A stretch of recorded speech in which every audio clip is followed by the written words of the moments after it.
Travis Green has been named the new head coach of the Senators. This had been in the rumor mill for a couple days now, but here we go. It's official. He had just spent time as the interim head coach in Jersey. That spot's still vacant, and we're waiting to hear who they will name as their head coach. But Travis Green going to get another shot as an NHL bench boss up in Ottawa. Do you like the move? Yeah, I mean, he was a head coach in Canada for 5 years, was he? Been there. 5 years in Vancouver.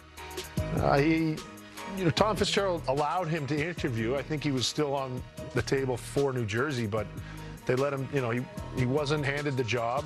He still had the interim tag on him, so good on Fitzy for letting him go and take a look. And, he gets this job. He's got his work cut out for him. I don't know what's going on in Ottawa, but they haven't been able to figure it out. And it's not for lack of talent. So maybe it's a little bit, you could blame the goaltending, but is it the structure in front of them? Whatever it is, the message has to be sent in loud and clear for them to understand there's a certain way to play. There's a certain patience you can play with, especially when you have all this talent. Everybody doesn't need to get 100 points. He's going to have to convey that to that team to turn that around. Because, again, the talent is there. If I'm Travis Green, I want that job because of what he has in front of him. Yeah, remember the whole thing we went on with Marchand's decision-making and Pastas?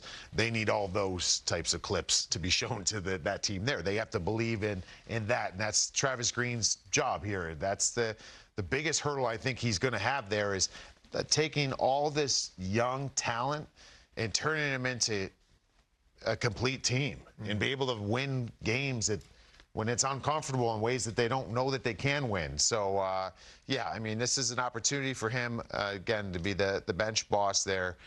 But like B said, it's going to be – you got a lot of weapons, but, so far those weapons haven't really paid, the price, I guess, to get them into the playoffs. Yeah, we've been talking about Ottawa being in a rebuild and having all these high draft picks for 7 years. I mean, when was it that they lost to Pittsburgh? 2016, 17? Yeah, so since then, we've been thinking, okay, they're building. Well, at what point do you start to run out of patience? We'll see. It should be a really interesting move. We'll see if the Senators can get back in the playoff conversation next year.